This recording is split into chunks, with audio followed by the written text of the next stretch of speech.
우리의 신앙을 하나님 앞에 고백하시겠습니다. 예수님은 그리스도이십니다. 예수 그리스도는 모든 문제 해결하셨습니다.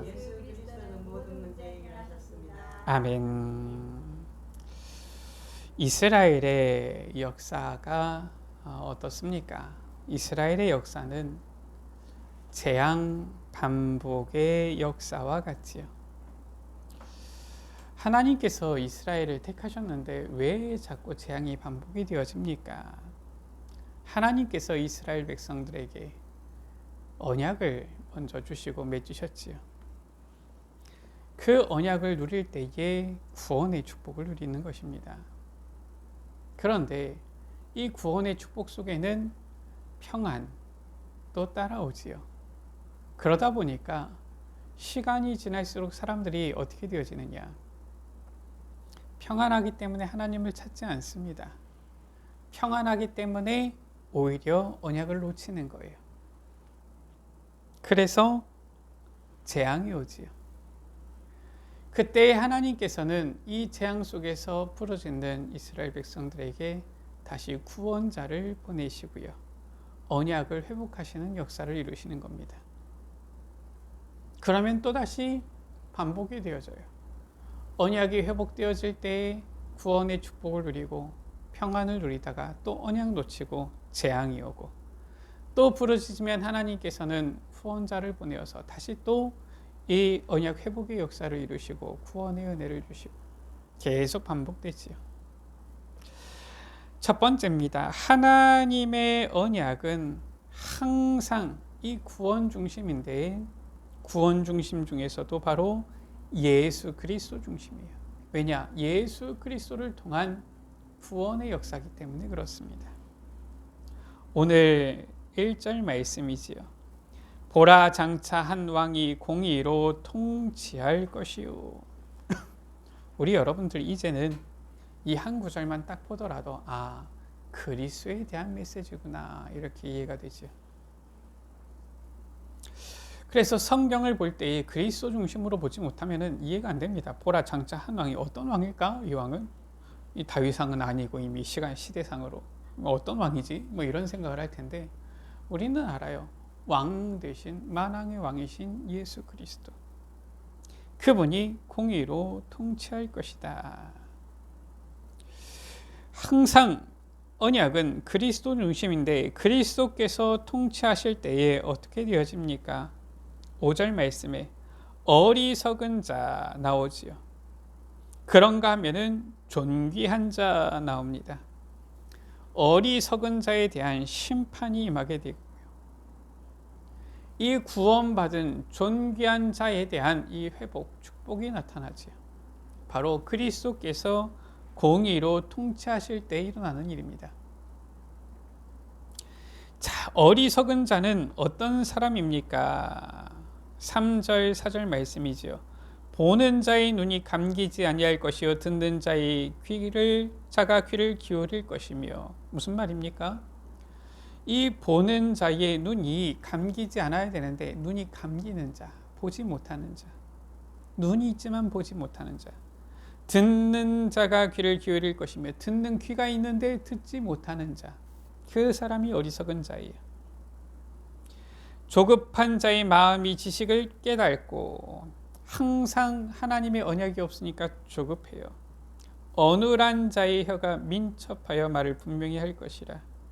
그 입이 있지만 그 말은 어눌해요. 그 사람이 바로 어리석은 자입니다. 무슨 말입니까? 눈은 있는데 보지 못하고 귀는 있는데 듣지 못하고 입은 있는데 제대로 말하지도 못하고. 무슨 말이냐? 하나님의 말씀이 뭔지 깨닫지 못하는 자를 말합니다. 그 사람은 어리석은 자예요. 그런가 하면은 존귀한 자 나오죠. 그 사람은 눈이 감기지 아니하고 귀를 기울이게 되어지고 마음이 지식을 깨닫게 되고 혀가 민첩하여 말을 분명히 하게 되어진다. 하나님의 말씀을 보고 듣고 깨닫고 말할 수 있는 자, 말하게 되어지는 자. 그 사람이 바로 지혜 있는 자요 존귀한 자지요. 어리석은 자는 심판을 당하게 되어진다. 이 존귀한 자는 구원받은 자요. 하나님의 이 구원의 회복을 누리게 되어지는 것이죠. 이렇게 장차 한 왕이 공의로 통치할 것이다 말씀하고 있는 거예요. 그리스도께서 하시는 일입니다. 바로 심판과 구원의 역사를 동시에 이루신다라는 거예요. 그러면서 주님께서 역사하실 때 어떤 일이 일어납니까? 15절 말씀이지요. 오늘 말씀의 제목입니다. 마침내 위에서부터 영을 우리에게 부어주시리니 라고 말씀하고 있지요. 우리 여러분들은 이제 이 말씀이 무슨 말인지 아십니다. 우리 여러분들은 이제 볼 수 있고요. 귀를 기울일 수 있고요. 깨닫는 지혜가 있다니까요. 예수님께서 부활하시고서 제자들에게 하신 약속과 똑같은 말씀이지요. 어쩜 이렇게 사도행전 1장의 이 말씀과 오늘 말씀이 똑같습니까? 마침내 위에서부터 영을 우리에게 부어주시리니 바로 위로부터 하나님께서 우리에게 부어주시는 영, 바로 성령에 대한 약속이지요. 성령을 부어주신다. 여기서 부어주신다, 이것은 찔끔찔끔 주시는 게 아닙니다. 폭포수같이 쏟아 부어주시는 것을 말하는 거예요. 하나님께서는 예수 그리스도 안에서 우리를 구원하셨고요. 우리에게 성령을 부어주신다. 그러면 어떻게 되어집니까? 17절에 공의의 열매는 화평이요 공의의 결과는 영원한 평안과 안전이라. 18절 말씀에 내 백성이 화평한 집과 안전한 거처와 조용히 쉬는 곳에 있으려니와 라고 했어요. 화평, 영원한 평안과 안전, 이 영원한 평안과 안전이 있는 거처가 어디입니까? 거기가 바로 하나님 나라예요. 우리가 꼭 죽어서 가는 천국만 하나님 나라입니까? 이 땅에서 그리스도 누리는 가운데에 주님 주시는 참된 이 영원한 평안과 안전을 누리게 되어진다. 바로 하나님 나라를 누리게 되어지는 겁니다. 자, 이렇게 오늘 말씀이 나오지요. 오늘 말씀을 묵상하는데 우리가 오늘이 맥주감사주일이잖아요.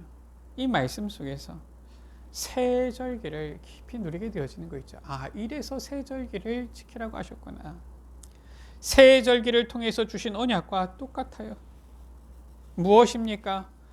저 어리석은 자에 대한 심판과 그러나 존귀한 자에 대한 이 구원의 하나님의 역사, 그게 바로 무엇입니까? 유월절. 그걸 지켜라, 기억해라. 오늘 15절 말씀이 있잖아요. 위에서부터 마침내 영을 우리에게 부어주신다. 성령을 부어주시는 오순절, 그 역사 아닙니까? 이 오순절 지켜라, 기억해라 라는 것이죠. 내 백성이 화평한 집과 안전한 거처와 조용히 쉬는 곳에 있으려니와, 그 거처 바로 하나님 나라잖아요. 천국 배경 말씀하는 거잖아요. 수장절 지켜라. 우리가 붙잡을 언약입니다. 예수 그리스도로 말미암아 우리가 구원받은 것입니다. 그러나 그게 끝이 아니에요. 물론 예수 그리스도 모든 문제 해결자입니다. 끝입니다. 그러나 그리스도 안에서 우리가 분명히 받을 축복이 있어요. 그게 바로 무엇입니까? 오직 성령입니다. 성령 충만이에요. 우리가 구원받은 하나님의 자녀로서 이제 우리의 이 걸음 속에서 최고의 응답은 무엇이냐? 성령 충만, 오순절의 역사지요. 그렇게 되어질 때 하나님께서 우리에게 주신 사명입니다. 하나님 나라 이루는 거잖아요. 그 사명을 감당하게 되어지는 거예요. 어떻게? 하나님 나라의 배경을 가지고, 천국 배경을 가지고. 그래서 만약에 예수 그리스도를 통한 구원이 끝이다 그럴 것 같으면 빨리 죽어야 합니다. 이 세상 살수록 고난만 커지잖아요. 그러나 구원받은 우리에게는 이미 천국 배경 안에서 성령의 역사를 누릴 증인되어질 축복이 예비되어져 있다. 이것이 사도행전 1장 3절, 8절 이 말씀 아닙니까? 사도행전 1장 1절부터 이 8절의 말씀, 나와 있는 세절기의 언약과 오늘 말씀 속에 있는 세절기의 언약과 우리가 주일 낮 예배 때 확인한 그 세절기의 언약이 동일하잖아요. 그래서 구원받은 우리는 하나님께서 우리에게 예비하신 어마어마한 축복의 여정이 남아있는 거예요. 성령 충만 받아 하나님 나라 이루는 증인 되어지는 여정이 남아있는 것입니다. 거기까지 가야 돼요. 그래야지 하나님 앞에 섰을 때 야, 네가 참 잘했구나 이럴 것이지. 아무것도 안 하고 하면 하나님께서 네 뭐 하다 왔냐 그러면 뭐라고 얘기할 겁니까? 우리가 이 하나님께서 주신 새 절기의 이 언약을 누리고 이 여정을 걸어가야 되겠는데 어떻게 누립니까? 누릴 수 있는 시스템이 있어야 돼요. 그래야지 이 언약을 항상 누릴 수 있는 겁니다. 학생들이 왜 학교에 갑니까? 무조건 나이가 어리면 학교에 가야 되는 겁니까? 그게 아니에요. 그게 시스템입니다. 무슨 시스템이냐? 교육받는, 배움의 시스템이에요. 똑같은 나이라도 학교를 안 가면은 교육을 제대로 못 받는 것이지요. 글도 못 읽고 이러는 것이지요. 그런데 학교에 가서 교육을 받으면은 글도 읽게 되어지고 여러 가지 기초적인 이런 학문들을 배우게 되어지는 겁니다. 그게 학교라는 시스템이에요. 그 안에서 친구들과의 교제도 배우고요. 작은 사회 역할을 배우는 거지요. 그게 시스템이지. 그거 시스템이 전혀 없이 너는 보니까 지식을 많이 연구해라. 아니 뭐 시스템 없이 잘 됩니까? 그게 아니지요. 오늘날도 마찬가지예요. 곳곳에 시스템이 있으니까 굴러가는 것이지 시스템이 없으면은 사실상 잘 안 돼요. 나라가 굴러가는 것도 그렇고요. 사회가 굴러가는 것도 그렇고요. 개개인이 굴러가는 모든 부분들이 시스템들이 있는 것이지요. 그런데 안타깝게도 하나님께서는 새 절기를 지키라 이 귀한 언약을 주셨는데 이 언약 누리는 시스템이 잘 없어요. 심지어 다른 종교들은 형식을 가지고 모양을 가지고서라도 시스템을 만드는데 어떻게 합니까? 절하고 막 이런 거 하잖아요. 절도 그냥 하는 게 아니더만요. 절하는 방법이 있더만요.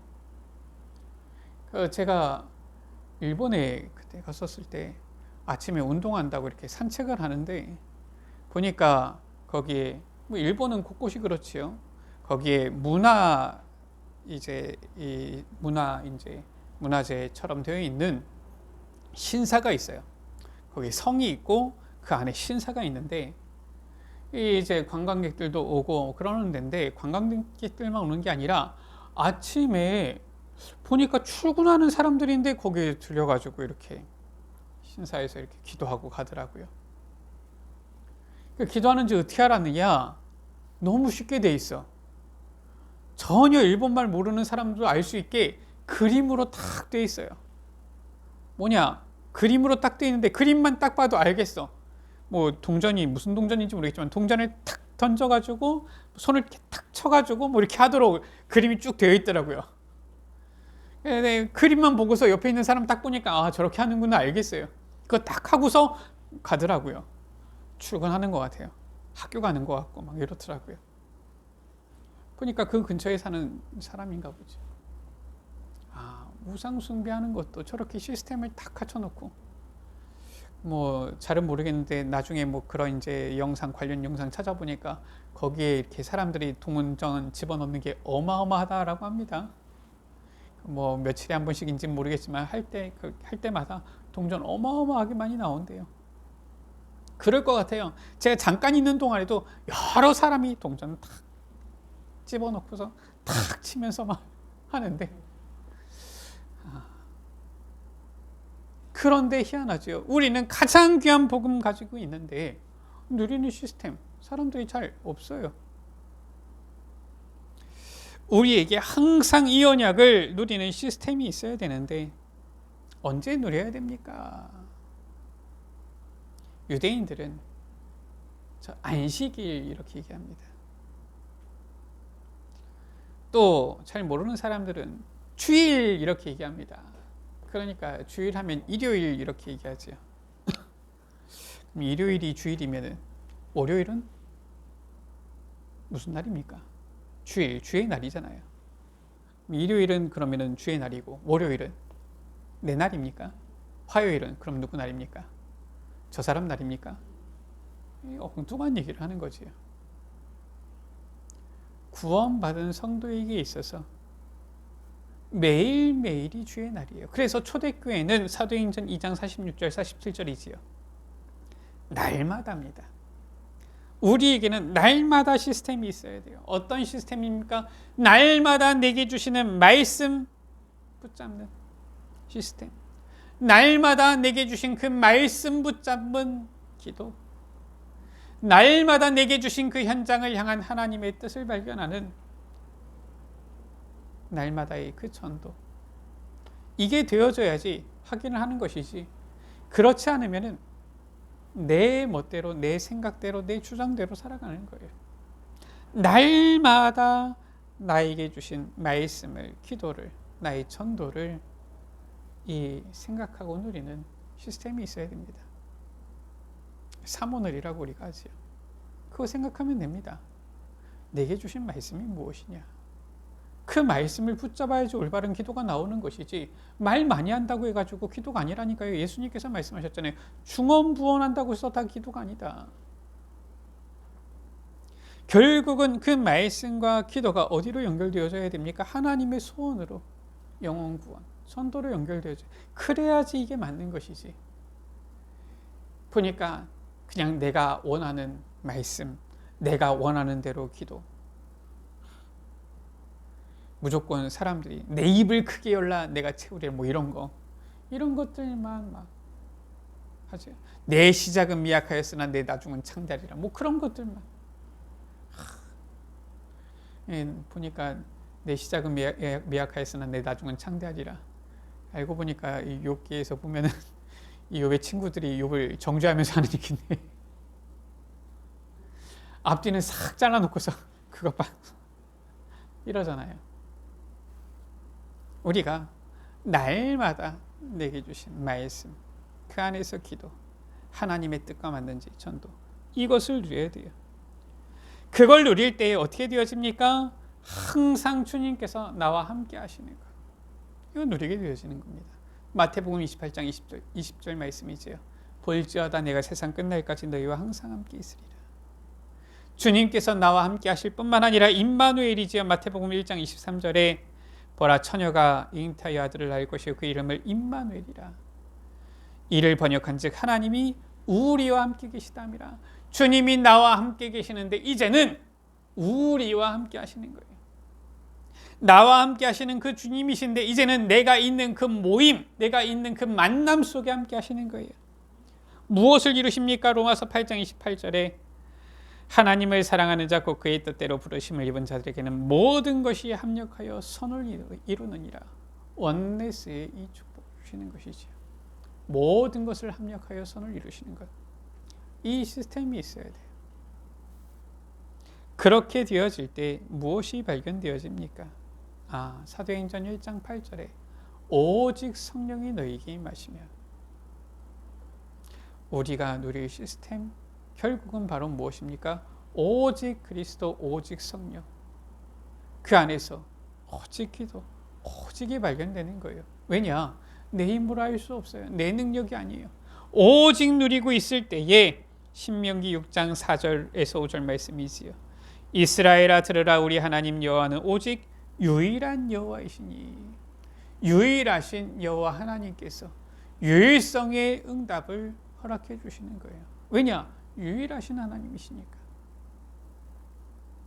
그 응답을 받을 때 고린도후서 5장 17절에 그런즉 누구든지 그리스도 안에 있으면 새로운 피조물이라. 새로운 피조물이 되어지는 것이지요. 바로 재창조의 축복을 누리게 되어지는 겁니다. 이 시스템이 있어야 돼요. 시작은 무엇입니까? 날마다 내게 주신 말씀, 기도, 전도 속으로. 그러면서 주님과 함께 그 안에서 이제는 오직의 이 발견, 이 시스템이 되어질 때에 오늘 말씀입니다. 위에서부터 영을 부어 주시리니 말씀하고 있는 겁니다. 그렇게 되어질 때에 존귀한 자는 8절이죠. 존귀한 일을 계획하나니 그는 항상 존귀한 일에 서리라. 존귀한 자, 우리가 존귀한 자가 아니라 그리스도 안에서 우리를 존귀하게 주님께서 서게 하시는 것이지요. 그런가 하면 깨닫지 못하는 자들 어떻습니까? 9절에 너희 안일한 여인들아 라고 했어요. 꼭 여자들을 말하는 것은 아닙니다. 무엇입니까? 분명히 하나님의 은혜가 임했었는데 평안 가운데 있다 보니까 언약 놓치는 겁니다. 이제는 보아도 제대로 알지 못하고 들어도 깨닫지 못하고 이런 상태예요. 안일한 여인들아, 너희 염려 없는 딸들아. 지금 이게 너는 참 염려가 없는 사람이구나, 이게 아닙니다. 지금 거의 뭐 한마디서 비꼬는 반어법 비슷하다라고 보면 돼요. 너무 안일하고 평안하고 염려가 없어서 10절에 너희 염려 없는 여자들아 너희가 당황하리니. 너무 평안한 것 같은데 염려가 없는 것 같은데 그러다가 언약을 놓쳐버리니까 전혀 사모는 없어요. 그러다 보니까 어떻습니까? 당황하는 일이 닥칩니다. 포도 수확이 없게 되어지고 열매 거두는 일이 이르지 않게 되어지고. 그러면은 염려 없을 때는 어떻습니까? 그냥 편안한 가운데 먹을 것 모든 것이 충족되어졌는데 이제는 곳곳에 문제가 생기지요. 11절에 너희 안일한 여자들아 떨지어다. 염려 없는 자들아 당황할지어다. 그들이 좋은 밭으로 인하여 열매 많은 포도나무로 인하여 가슴을 치게 될 것이니라. 전에는 열매도 많이 맺고 좋은 밭이었는데 이제는 다 없어지는 거예요. 거기에 가시와 찔레가 나게 되어진다. 궁전이 패한 바가 되고 인구 많던 성읍이 적막하게 되어지고 들나귀가 즐기는 곳과 양떼의 초장이 되어진다. 언약 놓친 자들은 이러한 심판을 당하는 거예요. 그러나 언약 안에 있는 자는 존귀한 자가 되어지는 겁니다. 그래서 항상 누리는 시스템을 붙잡아야 돼요. 그래서 말씀드렸잖아요. 오직 위에서부터 영을 우리에게 부어주시리니 마침내 오직 성령 충만 외에는 다른 방법이 없어요. 다른 길이 없는 겁니다. 이 하나님께서 우리에게 주신 이 성령 충만의 이 능력을 힘입을 때에 그때 정의가 광야에 거하며 공의가 아름다운 밭에 거하게 되어지는데 공의의 열매가 맺히게 되어지고요. 공의의 결과가 나오게 되어지고요. 화평한 집, 안전한 거처, 조용히 쉬는 곳에 있게 되어지고요. 이러한 20절 말씀이지요. 너희는 복이 있느니라. 이 시스템 안에 있는 자가 복 있는 자예요. 내가 뭘 열심히 해야 된다. 그 사람이 복 있는 게 아니라 늘 말씀을 붙잡고 항상 말씀 속에서 기도 속으로 들어가는 자. 항상 이 말씀과 기도를 가지고 하나님의 뜻의 방향 맞추는 자. 드로아의 방과 같이 하나님의 뜻 속으로 들어가는 자지. 이러한 시스템을 우리가 갖춰야 됩니다. 그것이 바로 우리가 주일 낮 예배 때 확인한 새 절기를 지키라 그 말이에요. 새 절기를 꼭 우리가 초막집을 지어야 되고 그 말입니까? 그게 아니지요. 날마다 말씀을 마칩니다. 반복되는 이 재앙을 어떻게 막습니까? 이스라엘은 계속 반복되는 이 재앙의 역사를 맞았는데 그 재앙을 막는 길은 다른 것 없습니다.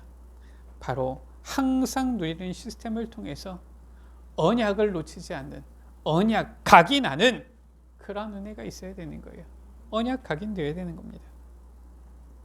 항상 누리는 시스템으로 언약을 각인해서 이제는 새 절기를 지키라 말씀하셨는데 그 새 절기의 언약을 붙잡고 그 축복 누리는 우리 모든 예수비 가족들 되시기를 주의 이름으로 축원합니다. 기도합니다. 하나님 감사합니다. 우리에게 새 절기의 언약 주시니 감사합니다. 이 새 절기를 우리가 어떻게 지키겠습니까? 이제 날마다 항상 누리는 이 시스템을 통하여서 새 절기의 언약을 붙잡고 누리게 하여 주옵소서. 오늘의 말씀을, 나에게 주신 이 말씀을 통한 기도를 통하여 오늘 나의 만남과 삶 속의 현장 속에 하나님께서 예비하신 이 전도의 문을 구하는 이 날마다의 이 시스템을 통하여서 항상 구원의 감사, 성령 인도의 이 감사, 하나님 나라 이 보좌 배경의 이 감사를 누리면서 우리의 삶 정말 주님께서 예비하신 응답을 누리는 증인의 삶이 되어지도록 축복하여 주옵소서. 우리 구주 예수 그리스도의 이름으로 기도드립니다. 아멘.